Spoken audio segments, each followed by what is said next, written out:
Bonjour, oui, c'est un voyage rarissime. La dernière fois que Vladimir Poutine s'est rendu en Corée du Nord, c'était il y a 24 ans, un quart de siècle. Mais vous le savez, les relations entre les deux pays se sont grandement resserrées depuis 2 ans et demi à la faveur de la guerre. Vladimir Poutine avait même rencontré Kim Jong-un en septembre dernier, mais ça s'était déroulé en Russie, à Vladivostok, tout à l'est du pays. À ce moment-là, officiellement, aucun accord n'avait été signé, mais la Corée du Nord est soupçonnée, est accusée par l'Occident de livrer massivement des munitions, des obus à l'armée russe, et en échange, elle recevrait une aide alimentaire et des technologies pour développer, pour fabriquer des fusées. Alors cette fois, à l'issue de cette rencontre aujourd'hui et demain, les deux puissances nucléaires, Russie et Corée du Nord, pourraient même signer un partenariat stratégique. Et puis dans la foulée, Vladimir Poutine va poursuivre son voyage et va s'envoler vers le Vietnam, cette fois pour parler économie, pour parler commerce. Je vous rappelle que le mois dernier, le président russe était en voyage en Chine. Donc vous voyez, tout ceci fait partie de cette stratégie globale, assumée d'ailleurs par Vladimir Poutine, qui consiste à faire pivoter la Russie vers l'Asie. Merci beaucoup Jérôme Garraud, qui est correspondant à Moscou pour TF1 LCI. Oui, et Vladimir Poutine qui a remercié la Corée du Nord dans une tribune pour son soutien à l'offensive russe en Ukraine. Il a également assuré la Corée du Nord de son soutien indéfectible. Qu'est-ce que ça veut dire, Michel Goya ? Eh bien, c'est l'alliance des exclus d'une certaine façon. C'est l'alliance des pays les plus, les plus sanctionnés au monde, l'alliance des parias, où, alors de manière un peu étonnante d'une certaine façon, peut-être aussi un peu humiliante aussi pour la Grande Russie, où finalement c'est la Corée du Nord qui a non pas sauvé la Russie en Ukraine, mais a quand même contribué largement à changer un peu le cours des choses en fournissant simplement, on parle de 5 millions d'obus d'artillerie, et ça, effectivement, ça a changé un peu la situation sur place. Donc d'une certaine façon, la Corée du Nord a en partie sauvé la guerre de Vladimir Poutine. Alors en échange de quoi, justement ? Ça, c'est une bonne question. C'est que, alors, ça a déjà été évoqué, hein. La Corée du Nord, ça se paradoxe que la Corée du Nord, je rappelle, c'est le produit intérieur brut du département de l'Isère, hein, la Corée du Nord. Mais c'est en même temps, c'est un pays, une puissance nucléaire qui a peut-être 70 ogives nucléaires. C'est une des plus importantes armées en volume du monde. Et en même temps, c'est un pays misérable. C'est un pays où on est au bord de la famine en permanence. Donc il y a besoin d'aide, simplement d'aide alimentaire, d'une part, et qui a besoin aussi d'aide, j'allais dire technique, un peu pour ses ambitions. Et donc on soupçonne très, très fortement la Russie d'apporter effectivement ce soutien technique et d'aider la Corée du Nord à notamment développer, renforcer son arsenal nucléaire. Alors Xavier, est-ce que ce partenariat stratégique a de quoi faire peur aux Européens et aux Américains ?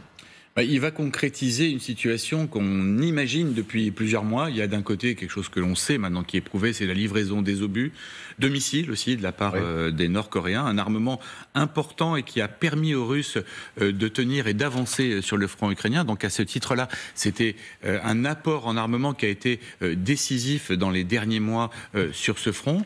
Et la grande question, c'est de savoir qu'offre la Russie en échange. Or là, il y a plusieurs pistes et toutes ces pistes mènent au nucléaire, notamment, pas forcément exactement sur la bombe elle-même, mais sur les vecteurs. La bombe nucléaire, ce sont deux choses, c'est la bombe elle-même et puis la fusée qui va notamment l'emporter, permettre de frapper loin.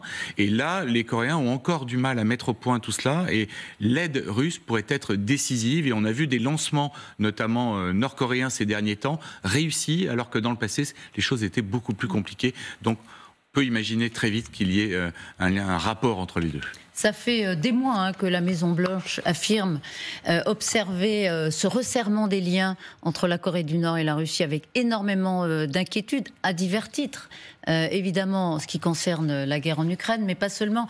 Sébastien Faletti, merci beaucoup d'être avec nous. Vous êtes correspondant en Asie pour Le Figaro. Vous avez consacré plusieurs ouvrages à la Corée du Nord, notamment. L'asymétrie entre les deux pays est quand même toujours frappante, mais ils ont trouvé une forme d'échange, d'intérêt réciproque depuis quelques mois sur le dos de l'Ukraine, on peut dire ça comme ça ? Oui, effectivement, on peut même dire que on est désormais, pour la Corée du Nord, a réussi c'est un grand succès pour elle de pouvoir tutoyer la Grande Russie. Il faut se rappeler que durant la guerre froide, la Corée du Nord, c'était plutôt le petit frère turbulent. Aujourd'hui, on peut dire que la guerre en Ukraine est une véritable aubaine pour Kim Jong-un. Kim Jong-un, le leader suprême, était isolé sur la scène internationale, surtout depuis le Covid, depuis son échec diplomatique face à Donald Trump. Depuis donc plus de 5 ans, s'était replié sur son royaume ermite, comme on l'appelle parfois. Et là, la guerre en Ukraine lui donne une occasion de revenir dans le jeu diplomatique en serrant les rangs avec Poutine et en apportant, comme vous l'avez expliqué, une aide militaire absolument essentielle à un moment de la guerre. On verra si elle durera. Donc toute la question, en tout cas du point de vue déjà diplomatique, on peut dire que c'est déjà une grande victoire pour Kim Jong-un que ce rapprochement et donc la venue de Vladimir Poutine aujourd'hui à Pyongyang, est très symbolique parce qu'elle permet de mettre en scène un leader suprême qui côtoie les grands de ce monde et qui assume bien sûr cette fois d'être avec un président russe qui défie les États-Unis, qui défie l'Occident, et c'est ce que fait la Corée du Nord depuis des décennies. Donc ça lui va plutôt bien. Sébastien Faletti, vous le rappeliez, c'est un voyage assez exceptionnel, assez inédit, puisque la dernière fois que Poutine était venu en Corée du Nord, c'était il y a 24 ans.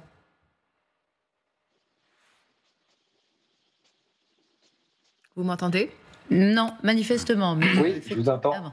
Oui, je vous entends. Dites-moi, oui, quelle était votre question ? Oui, la question, c'était donc cadre complètement exceptionnel. La dernière fois, c'était il y a 24 ans. C'est rare que Vladimir Poutine se déplace aujourd'hui depuis la guerre en Ukraine. Oui, bien sûr, c'est rare et c'est surtout à l'époque, on peut dire que la Russie n'avait pas de temps à perdre à aller visiter Pyongyang, alors qu'aujourd'hui, elle a besoin de la Corée du Nord. Donc c'est là où il y a un renversement, mais aussi on est dans un nouveau monde, c'est-à-dire que le Poutine qui a visité Pyongyang dans les années 2000, près de Kim Jong-il, c'était une Russie qui essaie encore de s'intégrer dans le système international et qui donc n'avait pas beaucoup de temps à perdre avec le régime paria. Aujourd'hui, évidemment, ces deux capitales trouvent des intérêts communs nouveaux. Donc ça c'est important. Après, toute la grande question, c'est quelles sont les contreparties qu'obtient Kim Jong-un. On peut dire que diplomatiquement, elles sont importantes parce la Russie le protège au Conseil de sécurité. Ça veut dire que la Russie a mis des vétos à des projets de résolution condamnant les programmes stratégiques nord-coréens. Et ça, c'est une grande avancée pour Pyongyang parce que ça veut dire qu'elle est à l'abri de nouvelles sanctions internationales. Donc ça, c'est déjà formidable pour pouvoir continuer à développer son programme qu'il fait depuis des années. Après, est-ce que ça va plus loin ? Est-ce que la Russie est prête à donner des savoir-faire technologiques précieux ? C'est une question qui divise encore beaucoup les experts et même les États-Unis affirment qu'ils n'ont pas encore de preuves. Donc il faut rester très prudent sur cet aspect-là. Beaucoup d'experts auxquels je parle ici pensent que la Russie ne franchira pas forcément cette ligne. Elle a peut-être aidé pour l'envoi d'une fusée pour permettre la mise sur orbite d'un satellite en novembre dernier. Mais est-ce qu'elle ira beaucoup plus loin, notamment sur les questions nucléaires et franchir la ligne de la prolifération ? Il y a beaucoup de prudence à ce sujet. Qu'est-ce qui s'est passé, Michel Goya, quelques heures avant l'arrivée de Poutine en Corée du Nord ? Il y a eu comment on peut appeler ça, Xavier, des incidents ? Incidents de frontières graves quand même. Il y en a eu deux différents.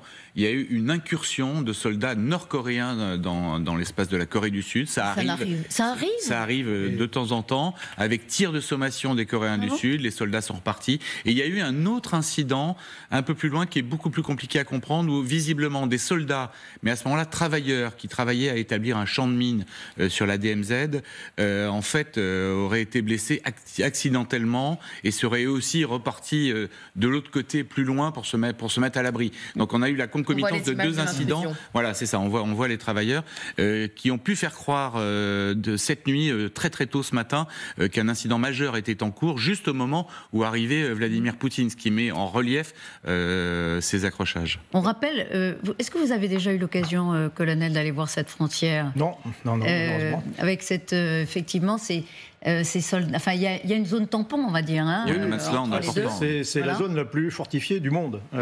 Donc vous avez une zone qui représente la ligne d'arrêt des combats au moment de la signature des accords de Panmunjom, donc en 1953. Je rappelle que c'est un armistice.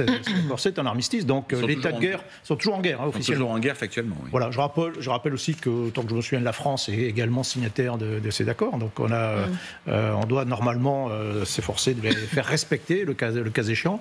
Mais il y a une tension permanente, bien sûr, entre les deux pays. Et ces incidents, alors que ce soit le long de la frontière ou en mer, sont en réalité extrêmement fréquents.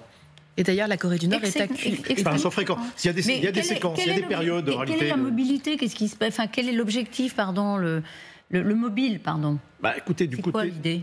C'est de passer de l'autre côté? Tester, provoquer. Oui, on teste, on provoque. Du côté du Nord, il y a toujours cette idée de la part des dirigeants de montrer que le pays est toujours quasiment en guerre, est toujours assiégé en réalité. Ah oui. Donc on mobilise en permanence la population sur cette idée que le pays est menacé, donc est quasiment au seuil de la guerre en permanence.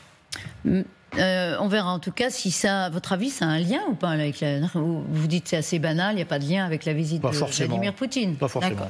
On y reviendra bien sûr, on aura l'occasion. Côté sud-coréen, on dit que sont des mesures de protection pour éviter des défections de Coréens du Nord et notamment de défections de hauts cadres de l'armée. Ça, c'est l'explication de Séoul, évidemment.